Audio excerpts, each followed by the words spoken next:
but it is what it is. So today I was going to show you guys how I made a chase cam right there. Instead of costing about $150, cost probably $2 or so, maybe, roughly. So things you'll need: empty cereal box, scalpel or knife, scissors would work, Sharpie, your GoPro camera. I'm just using this one as an example because the one that I normally use I'm using to record right now. Some string, preferably something that's medium strength, something that will break if it needs to so it doesn't get wrapped around your prop. Empty milk jug. And this is the most specialty item here, just some form card. It's a thermal molded plastic. You can get it off the internet. I'm not sure exactly how much this cost. It was actually a gift, but I'm sure you can find that on the internet. And probably $5. I'm guessing it comes with 3 of these pieces, but you'll need one for this project. Guess we'll get started. Alright, so first things first, we're gonna shape the milk jug.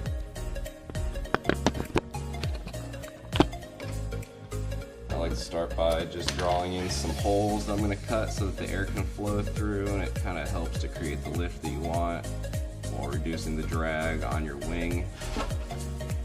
Now I'm just doing this off of what I made before that I know works.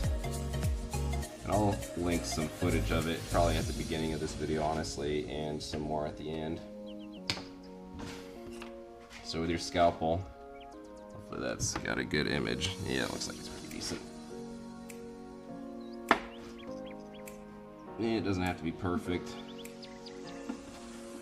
Clearly this is far from it.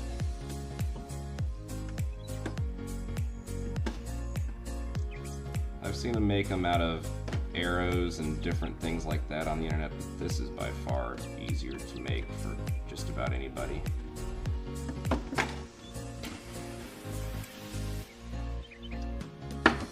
And everybody's got a milk jug lying around. And if they don't, they can just drink some milk and then they've got one.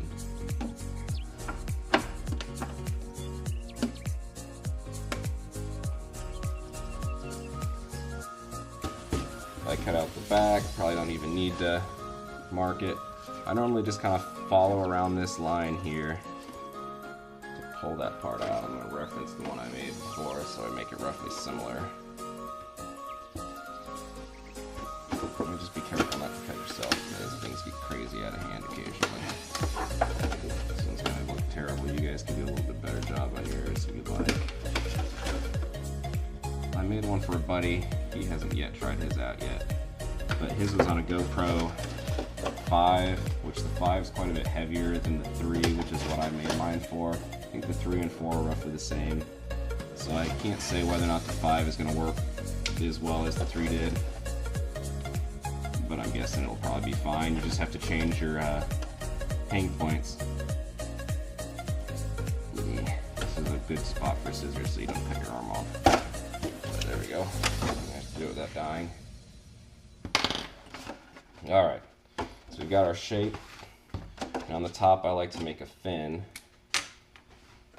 I don't know if the fin is actually necessary or not, but it's what I put on my original piece and it seems to work pretty good.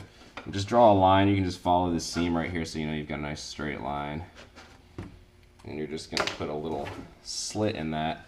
Now you don't want to go all the way out the back end. You just want to do a length of it. And this is the part where you want to try to get it as straight as possible, which I'm doing a terrible job of. But you get the idea. The one I already made, I did a little bit better job. It's decent, it's not perfect, but that's how it's supposed to go. I painted it that pretty color pink just so that if for some reason the whole thing fell off, it'd be easier to find. You don't have to be pink. Okay, so this is where the cereal box comes in. And all we're doing is creating a fin. So you can just draw your shape.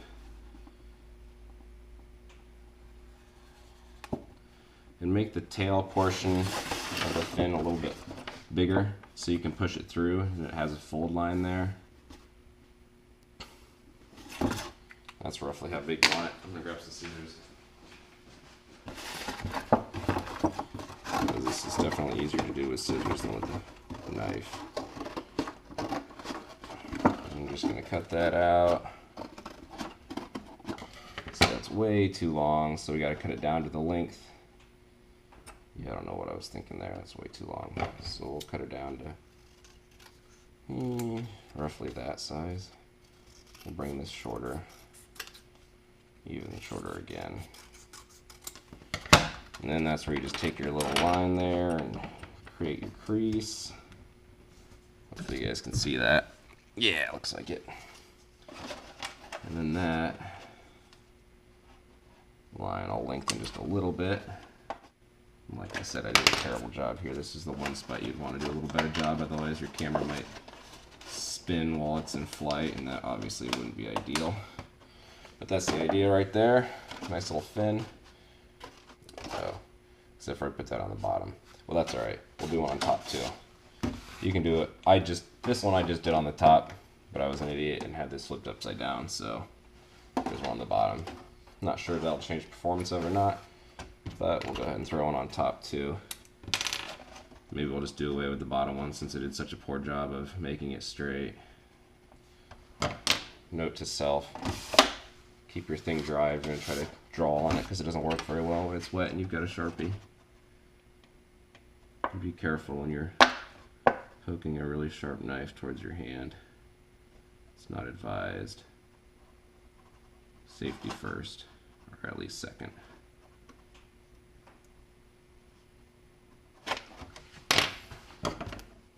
We're just going to switcherooski it, save time. And you got all that, so this one's not actually going to be used. I'm just kind of doing an example here so you guys can make your own. Because I was hesitant to go out and spend a couple $100s or whatever it is. I think it's like 160 bucks, something like that, for a chase cam, most of them. And I figured why not just try making my own. And this seemed to work really well. I did some testing on the ground before I took it up in the air, but it seems to work pretty good. Alright. So, you gotta have a cup of hot water. I went and got some hot water, just heated it up in the microwave. You're gonna wanna take a piece of cellophane. Aluminum foil would probably work. You're going to want to wrap your GoPro camera in that so that this thermal molded plastic doesn't get into things that you don't want it to get into, because that could be bad news. Because obviously you don't want to ruin your expensive camera with some liquid plastic. And it doesn't get fully liquid. The trick to the thermal molded plastic is trying to get it the right temperature. If you get it too soft, it just wants to go all over the place, but if you don't get it pliable enough, you can't stretch it out the way you need to. So the idea is we're going to basically attach it so that it rides like this, so the top of your camera sticks to the front of this jug. So you might have to mess with this thing a couple of times. And the cool part about this plastic is if you mess it up, you just pull it back apart and stick it back in a cup of water, hot water, and you can mold it however you want. This is definitely by far the most pain in the butt part. It's not usually the most pretty product. So, shit balls. It's really sticky stuff. Alright, so I set this up here. That way it kind of holds it exactly where you want it to be. Get your plastic stretched out decently well. I did a pretty good job on that other one, but I feel like this one's going to look terrible in comparison. Now for the trick here, you got to kind of work fairly fast with it. But you want to cup the bottom of the camera. You got to be able to put this thing in and out of it. So remember that when you're molding yours up, you want it to hold the camera, but it can't cover anything super essential. And you need it to wrap around the threaded part of the milk jug.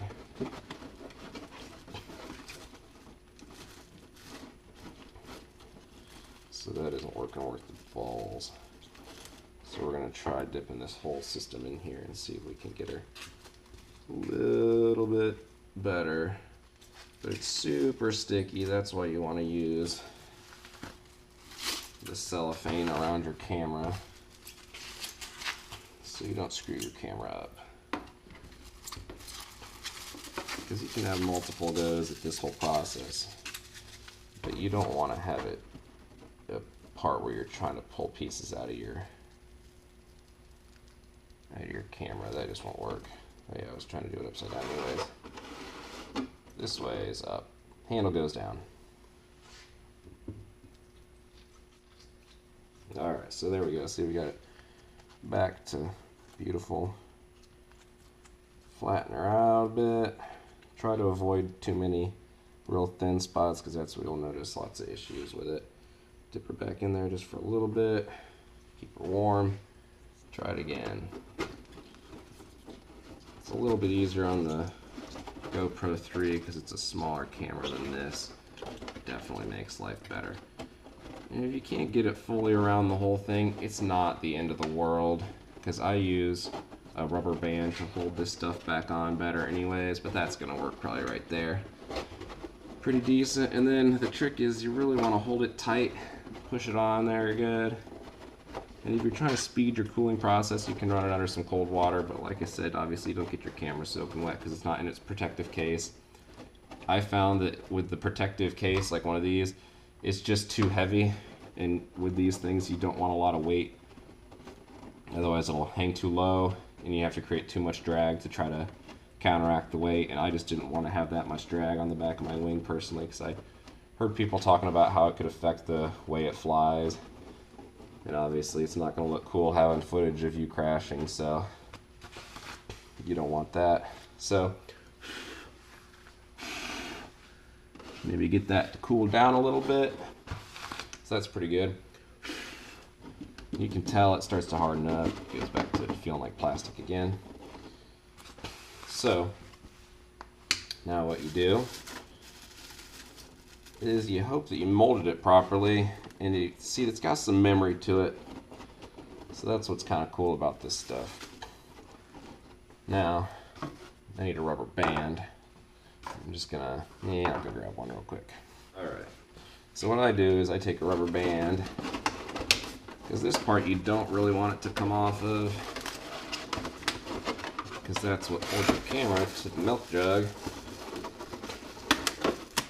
And you could probably come up with some kind of an emergency lanyard thing so that this can't pop out while you're flying. But now you gotta wiggle her out, so you need to get it separated from there. Because obviously you can't just keep your GoPro stuck in there forever. You gotta be able to access everything. So I usually try to make it so it can pop out the top there. Bingo bango. You want it to be a fairly tight fit. Alright, so there you go. Discard that. Camera's good. And then you've got yourself a little cradle. Now, the way that I did this one worked out a little bit better.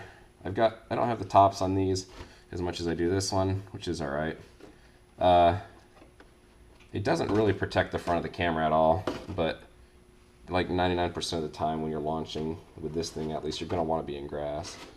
So now that that's out, you can pull out your SD cards and battery charging, all that good fun stuff.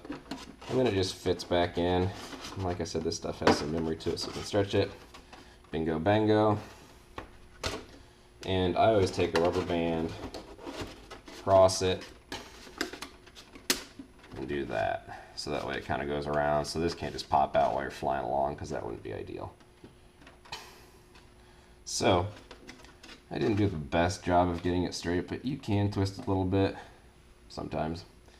And your hang point's going to depend a lot of how it hangs. So the way that I did this is I kind of found where the best balance was when I had the camera in it. I mean, you can kind of get a rough idea just by holding the thing where it's going to be its balance points at, and you can kind of just tell that you don't want it to be pointing up too much, because as you move forward this is going to create drag, and that gets a lot of your stability for getting the angle pointed right. But roughly about here and here, there's that wet marker coming back to get me. And then you just need to poke a couple holes. And then you're going to take your string, cut yourself a length of string, because you're wanting to do that V pattern And you got to get it pushed through there, so I guess I need a little bit bigger hole.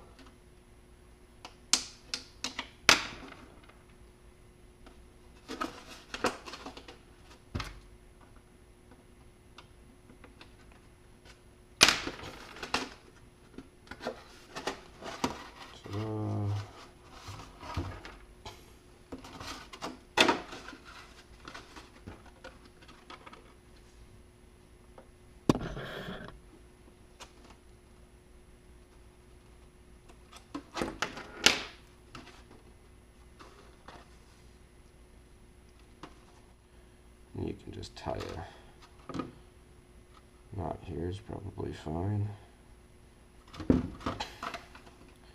So yeah, that's a pretty good hang point, honestly. Once you move forward, seems like it ought to work. Now my little tail piece here, because I did a bad job of cutting, it's kind of floppy. And you can throw a piece of tape on the inside here. I would probably throw a piece of tape on there. My other one doesn't have it, so it doesn't always necessarily need it. I don't even know if you need that piece, but I figured it can't hurt. So that's that pretty much, and then you just do your length of string. I did about, I think that one I've got run at about 25 feet. I started at about 20 feet, and 20 feet was pretty good for the look of things, but I noticed if I stopped, it would come in and it would hit the back of my prop. It was never an issue because my prop wasn't spinning, but just to make it a little safer, I added a little bit of length, and so now rather than hitting the prop, it'll just hit the ground first, which isn't necessarily the best on the GoPro, but like I said, it's just bouncing along in grass, so shouldn't be any issues. And then I just recommend spray painting this scenario, so if the thing comes detached from your unit while you're flying, you have better chance of finding the thing. Other than that, to attach it to the wing, I just took a paper clip, and I use a thinner paper clip because the biggest thing is if for some reason you catch something and it snags on it, try to adjust the camera angle a little bit. If it snags on something, you want this to pull off of your wing and not pull the wing down with it. So I figured this, I usually just kind of hook around, and I just do it right around the kind of like the trailing edge of the wing, closest one to the center as you can find. Not one of your brake ones though. So it'd be, what are the D's? Yeah, and just hook it around the top of it. I didn't actually hook it through the hook part of the wing itself. I didn't do it through like the little eyelet. I just went on the line itself. It doesn't seem to slide down at all because of just being pulled back. It kind of stays where you put it towards the top there. And yeah, that's pretty much it. I just use a thin one so that way it could pull apart if need be. And like I said, the string too, it's not a real strong string. You know, something strong enough to be able to handle the weight of the GoPro and everything and the resistance of the drag, but nothing super crazy. You don't want to use like paracord or something like that. You want it to be a weaker link. But yeah, so there you go. Hopefully that helps you guys out. And I don't know, I'll be trying to make some videos similar-esque, I guess, but probably more just flying videos in the future. But right now it's pretty crappy outside. I do occasionally fly, but so far I haven't had any audio for any of my stuff, so that's kind of boring to watch, I figure, for most people. So maybe I'll throw some stuff on there, but you'll see some of the clips from my chase camera. And yeah, a couple bucks and you got yourself a chase cam. Not too bad. Plus it looks ridiculously hilarious, so people think you're flying around with a milk jug behind you, which who doesn't want that look? So alright guys, good seeing you.